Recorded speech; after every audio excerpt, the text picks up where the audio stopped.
Bhagavad Gita 13th chapter క్షేత్రజ్ఞ విభాగ యోగంలో 28 శ్లోక.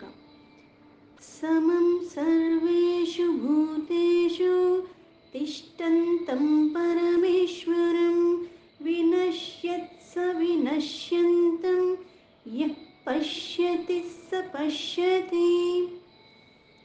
ఏదైతే ఇంతకు ముందు శ్లోకాల్లో ఇక్కడ స్థావర జంగమాలంటే చరాచర ప్రాణులన్నిటిలో కూడా ఇవన్నీ ఎలా ఉత్పత్తి జరుగుతున్నాయి అంటే ప్రకృతి పురుష యొక్క సంయోగం వల్లనే అవన్నీ ఉత్పత్తి జరుగుతాయి. అంటే ప్రతిదానికి ఉత్పత్తికి మూలమైన కారణం ఒక్కటే, కానీ ఉత్పత్తి జరిగిన తర్వాత వేరువేరుగా ఉన్నాయి అని చెప్పాడు. ఈ శ్లోకాలో ఉత్పత్తి చెందిన ప్రతి దాంట్లో కూడా పరమాత్మ ఎలా ఉన్నాడు అన్నదే చెప్తున్నాడు. సమం అంటే సమానంగా. ఏంటి సమానంగా అంటే ఇప్పుడు మనుషుల్లో తీసుకుంటే ఇప్పుడు పుట్టిన బిడ్డ ఎంత ఉంటాడంటే పసికందు చాలా చిన్నగా ఉంటాడు. అందులో ఎంతైతే ఆత్మ ఉందో 60-70 వచ్చిన వాళ్ళల్లో కూడా అంతే ఉన్నది. మనిషి ఎదుగుతూ మార్పులు చెందుతూ ఇవన్నీ జరుగుతున్నాయి, కానీ ఆత్మలో వృద్ధి అన్నది లేదు, అలాగే తరుగుదల కూడా లేదు. అలానే ఈ సమం అన్నది ఎలా అయితే ఇంతకు ముందు శ్లోకంలో చరాచర జీవరాశులు కదిలేవి కదలలేనివి అయితే అన్నిటిలో కూడా సమానంగానే ఉన్నాడు. అందులో ఎక్కువ లేదు, ఇందులో తక్కువ లేదు. అందుకే సమం సర్వేషు.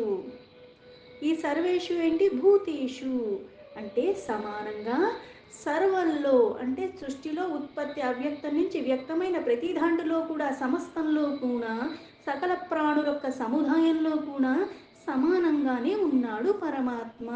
ఈ సమానంగా ఉన్న పరమాత్మ ఆ జీవుల్లో ఎలా ఉన్నాడు? తిష్టంతం పరమేశ్వరం. తిష్టేసి కూర్చున్నాడు అంటాం. అంటే ఏంటి? అక్కడ కూర్చున్నాడు. అందుకే ఏ జీవిలో ఉన్నా సరే చైతన్యం ఉందంటే అక్కడ పరమాత్మ ఉన్నాడు. ఎలా ఉన్నాడు? తిష్టేసుకుని ఉన్నాడు. ఎప్పుడు దాకా ఉంటాడు? నీ వ్యవధి అయ్యేదాకా ఉంటాడు. అయిన తర్వాత అందులోంచి బయట వచ్చేస్తున్నాడు. ఈ జీవుడు జడమైపోతున్నాడు, మళ్ళీ కలిసిపోతున్నాడు. ఉన్నది ఎవరు? పరమాత్మ. తిష్టేసుకుని ఉన్నాడు కాబట్టి ఆ జీవులు ఉన్నారు. వినశ్యత్స వినశ్యంతం. వినశ్యత్స్ అంటే ఏంటి? నశించే వాటిలో. అవినశ్యంతం వినాశనం లేనివాడు నశించే వాటిలో ఉంటున్నాడు. పరిమితి కాలానికే ఉంటున్నాడు. ఈ పరిమితి కాలంలో ఉంటున్న పరమాత్మ ఈ జీవుడు ఉద్భవించి నుంచి మరణించేదాకా కూడా అలానే ఉంటున్నాడు. ఇంతకు ముందు శ్లోకంలో చెప్పినట్టుగా ఎలా ఉన్నాడు? సాక్షిభూతుడిగా ఉన్నాడు. అయితే ఇది నశించిపోయేది. ఈ నశించిపోయే దాంట్లో మార్పులు చేర్పులు అన్నీ జరుగుతున్నాయి. సకల జీవుల్లో కూడా పుట్టినప్పటి నుంచి చచ్చేదాకా ఒకేలాగా ఉన్నామంటే లేదు. గుణాల్లో మార్పు వస్తున్నాయి, మన భావనలో మార్పులు వస్తున్నాయి, మన ఆలోచన పరంపరలో భావాలు వస్తున్నాయి, మనం చేసే కర్మల్లో కూడా మార్పులు వస్తూ ఉన్నాయి, మన శరీరంలో కూడా మార్పులు సహజంగానే వస్తున్నాయి. ఇవి నశించిపోయేవి. నశించిపోయే వాటిలో నశించని ఆ పరమాత్మ ఉంటున్నాడు. ఈ నశించిపోయే శరీరం నశించిపోతుంది, కానీ ఆ శరీరం వెళ్ళిపోయిన ఈ నశించిపోని ఆత్మరూపంలో ఏదైతే జీవుల్లో ఉంటున్నాడో పరమాత్మ, తనకి మాత్రం ఏమీ జరగట్లేదు. ఈ జీవుడు ఆత్మ నుంచి విడివడిపోతున్నాడు. ఇది నశించిపోతుంది.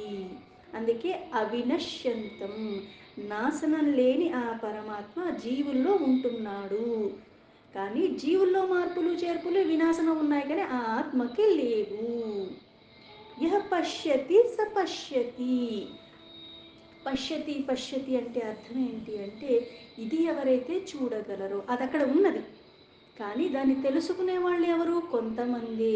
ఉన్నది ఉన్నట్టుగా ఎవరైతే చూడగలుగుతున్నారో వాళ్ళు పరమపదాన్ని పొందుతారు.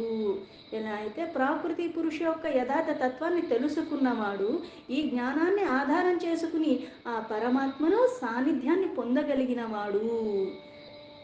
శ్లోకానికి యథాతథ మీనింగ్ తీసుకుంటే సమం సర్వేషు భూతేషు తిష్టంతం పరమేశ్వరం వినశ్యత్స వినశ్యంతం యః పశ్యతి స పశ్యతి. నశించిపోయే ఈ చరాచర ప్రాణ సముదాయాలన్నిటిలో కూడా సమానంగా స్థితుడై ఉన్నాడు ఆ పరమేశ్వరుడు, నాశరహితుడు. ఈ శరీరాలు నశించిపోతున్నాయి, కానీ ఆత్మకేమీ అవ్వట్లేదు. అలాంటి పరమాత్మని ఎవరైతే చూడగలుగుతున్నారో వారే అసలైన ద్రష్ట.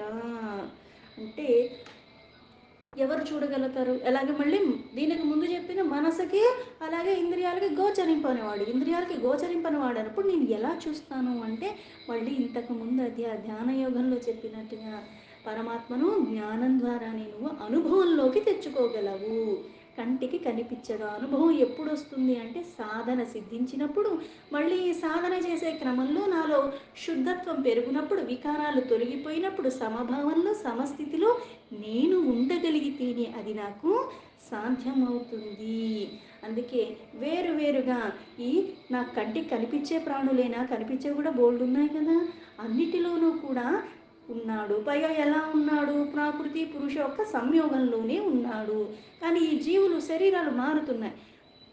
ఈ శరీరాలు ఇప్పుడు నేనే ఉన్నాను, ఇప్పుడు ఈ మనిషిలాగా ఉన్నారు, పోనీ మళ్ళీ జనం మనిషే వచ్చింది అనుకుందాం, మళ్ళీ ఇదే రూపంలో పుడతానా? లేనే. రూపాలు మారుతాయి, రంగు మారుతుంది, ప్రదేశం మారుతుంది, అలాగే నా దేశం కూడా మారిపోవచ్చు. పోనీ నేను ఇంకో జీవిలాగా పుట్టాను, కుక్కో నక్కో అయ్యాను అనుకుందాం. అప్పుడేముంది, ఈ రూపం అక్కడ ఉందా, ఇలా నేను మాట్లాడగలనా? లేదు, ఆ జీవి లక్షణాలతోనే ఉంటాను. అందుకే ఇక్కడ పదే పదే జనన మరణాల చక్రాల్లో భ్రమించేవాడు కర్మానుసారంగా ఆయా యోనిలను జన్మను తీసుకుంటూనే ఉన్నాడు. కానీ ఆ జన్మకి కారణమైనది నా కర్మ, ఆ జీవిలో ఉన్నది చైతన్య రూపంలో వినాశరహితుడైన ఆ పరమాత్మ. అదే విశేషంగా ఇక్కడ సర్వభూతేషు సమము అని చెప్పటం. సమస్త ప్రాణుల్లో కూడా ఆ శరీర సంబంధంతో మనము నశించిపోతాము, కొన్ని కర్మలు చేస్తాము, కొన్ని అనుభవాలు వస్తూ ఉంటాయి. శరీర ధర్మాన్ని అనుసరించి నశించిపోవటం ఆ శరీరం యొక్క ధర్మము. అది ప్రాకృతి నుంచి ఉద్భవించింది, ప్రాకృతి అనుగుణంగా గుణమయంగా ఇట్లా అవుతూ ఉంటుంది, మళ్ళీ వెళ్ళిపోతూనే ఉంటుంది. కానీ ఆత్మతత్వము నిత్యము, అది నాశరహితమైనది. సమస్త ప్రాణులు వేరు వేరు శరీరాల్లో అనిపిస్తున్నాడు, మళ్ళీ ఇప్పుడు కుక్కలే తీసుకున్నా సార్, అన్ని కుక్కలు ఒకేలాగా ఉన్నాయి, అన్నీ ఒకే రంగులో ఉన్నావా అంటే లేవు. ఇలా స్థితమై ఉన్న పరమాత్మ వేరు వేరుగా గోచరింపబడినట్టుగా అంటాడు, కానీ అది వాస్తవం కాదు, అన్నీ ఒక్కటే. ఈ ఒక్క విషయాన్ని మళ్ళీ మళ్ళీ స్పష్టపరచడానికి ఇలా చెప్తున్నాడు. ఏకో దేవ సర్వభూతేషు గూఢాః సర్వవ్యాపి అంటారు. ఈ వేదాలలో శాస్త్రాల్లో చెప్పింది నిగూఢంగా ఉన్నది ఎవరు? సర్వభూతాలలో అంతరాత్మగా ఉన్నది ఆ పరమాత్మ. ఉన్నవాడు ఒక్కడే. ఎలా అయితే విభాగరహితంగా ఉన్నాడు పరమాత్మ, సర్వవ్యాపిగా వ్యాపించి ఉన్నాడు పరమాత్మ. జీవులొక్క అంతరంగికంలో ఉన్నది పరమాత్మే, బాహ్యంగా వ్యాపించి ఉన్నది పరమాత్మే. ఈ వ్యాపించి ఉన్న పరమాత్మ సర్వభూతాల యొక్క హృదయం అన్న హృద్గుహలో ఉన్నాడు. అందుకే సమస్త ఆత్మలు పరమాత్మ. ఈ ఆత్మ వేరు, ఆ ఆత్మ వేరు అంటానికి కుదరదు. ఎందుకంటే ఈ శరీరం వేరు, నా శరీరం వేరు, నేను చేసేవి వేరు, నా భావనలు వేరు, కాబట్టి వేరంటానికి కుదరదు. ఎందుకు? నేను చేసే వాటిలో దేనికి ఆత్మకి సంబంధం లేదు. అందుకే భాగవతంలో కూడా భవాన్ హి సర్వభూతానాం ఆత్మ సాక్షి స్వదృక్ విభో అంటే ఆ పరమాత్మ సర్వజీవుల్లో ప్రాణులు యందు కూడా ఉన్నాడు, సాక్షిగా ఉన్నాడు, స్థితుడే ఉన్నాడు. ఆ స్థితి ప్రకృతి పురుషుడు యొక్క సముదాయంతో సకలము ఉత్పత్తి చెందుతూ ఉన్నప్పటికీ కూడా మళ్ళీ అన్నిటికీ పరమంగా ఉన్నాడు సర్వదా. అందుకే నిర్వికారుడు, నిరాకార, మహాచైతన్యము అంటారు ఆ పరమాత్మ. అందుకే మహాకాశము, మహాచైతన్యము, పరిపూర్ణంగా ఉన్నవాడు. ఇలా ప్రతి ఒక్క జీవిలో కూడా మళ్ళీ ఎలా అయితే భోక్తగా ఈ శరీరం తీసుకున్నాను కాబట్టి కొన్ని నేను అనుభవిస్తున్నాను, ఈ అనుభవించడానికి నా ఈ శరీరంలో అక్కడ ఉంది కాబట్టి ఆత్మ నేనది చేస్తున్నాను, మళ్ళీ కొన్ని కర్మలు చేస్తున్నాను, ఈ కర్మల కారణంగా మళ్ళీ జనన మరణాలు అన్నవి నాకు సంభవిస్తూ ఉన్నాయి. అలాగే ఏ జన్మ నేను తీసుకున్నప్పుడు కూడా మళ్ళీ అందులో చైతన్య రూపంలో ఆత్మ నివసించటం కారణంగానే అక్కడ మళ్ళీ కొన్ని నేను కర్మలు చెయ్యటానికి ఆ శరీరంతో నాకు మళ్ళీ వీలవుతుంది. అందుకే ఆ మహేశ్వర పరమాత్మ అన్న పేరులతో వర్ణించటం జరుగుతుంది పరమాత్మని. పరమం ఇక్కడ శుద్ధ సచ్చిదానంద గణ పరమాత్మ అయిన పరమాత్మ సర్వదా కూడా మళ్ళీ ప్రకృతికి అతీతంగా ఉంటాడు. వ్యక్తమైనవన్నీ కూడా అవ్యక్తం నుంచి వస్తున్నాయని ముందు చెప్పాడు. అయితే ఈ జీవ సముదాయం అంతా కూడా మళ్ళీ గుణమయంగా ఉంటుంది. గుణమయంగా ఉంటూ మళ్ళీ నశించిపోయే శరీరాలే మనము ఈ సమస్త ప్రాణుల్లో కూడా ఉన్నది. అయితే వాస్తవానికి క్షేత్రజ్ఞుడు శాశ్వతుడు. ఈ క్షేత్రం మారిపోతుంది. ఈ క్షేత్రంలో మార్పులు చేర్పులు ఉంటాయి, కానీ క్షేత్రజ్ఞుడైన పరమాత్మ చైతన్య స్వరూపంగా ఉన్నాడు. నాశనం లేనివాడు ఎప్పుడూ ఉంటూనే ఉన్నాడు. సమభావంలో ఉన్నాడు, స్థితంగా ఉంటాడు, నిత్యుడై ఉంటాడు. అంతర్యామి అంతర్యామి అన్నది అది అంతరంగా అంతా వ్యాపించి ఉన్నవాడు శాశ్వతుడు. అందుకే ఏ జీవిని చూసినా సరే సమానంగా చూడాలి, ఆదరించాలి. ఒకటి ఎక్కువ ఒకటి తక్కువ కాదు. దేహం మారుతుంది కానీ లోపల ఉన్న చైతన్యం ఆ పరమాత్మే. అందుకే చరాచర జీవరాశి సముదాయంలో దేనికి ఇచ్చినప్పుడు పూజ అంటే ఏంటి? పరమాత్మని కొలుచుకోవటం. ఎలా కొలుస్తున్నావు? నాకు కనిపించే జీవుల్లోనూ కనిపించిన వాటిలో అన్నిటిలోనూ ఉన్నది పరమాత్మ అన్న భావం ఎప్పుడూ ఉండాలి. ఆ చైతన్యము నశించేది కాదు, సత్యమైనది. ఆ స్వరూపాలన్నీ కూడా పరమాత్మ వల్లే ఉన్నాయి. అందుకే మనం మాయకి లోబడకుండా ఆ యథార్థమైన సత్యాన్ని గ్రహించాలి. ఇక్కడ ఈ మాయామోహాలకి లోబడేలాగా పరుగులు పెట్టకుండా, సుఖదుఖాలకి లోబడకుండా సమస్థితిలో ఉండేలాగా, మరి ఆ పరిపక్వత స్థితి కూడా ఇచ్చేది పరమాత్మే. ఈ దేహమా కాదు, ఏ దేహంలో కూడా ఉన్నది ఆ పరమాత్మే. అందుకని దేన్ని చూసినా సరే అన్నీ పరమాత్మ స్వరూపాలకి. అందుకే ఇవి చూడగలగటం అంటే ఎలా చూస్తావు? జ్ఞాననేత్రం కావాలి. ఈ చక్షులు బాహ్యానికి అన్ని మోహాలకి లోబడేలాగే చూస్తాయి, మళ్ళీ నాలో వికారాలు పెంచేలాగే ఉంటాయి. అజ్ఞానం అన్నది మూలాల నుంచి, వికారాలన్నవి మూలాల నుంచి నాకు తొలగిపోతే కానీ ఆ పరమ సత్యాన్ని నేను పట్టుకోలేను, దాన్ని నేను మళ్ళీ అనుభవంలోకి తెచ్చుకోను.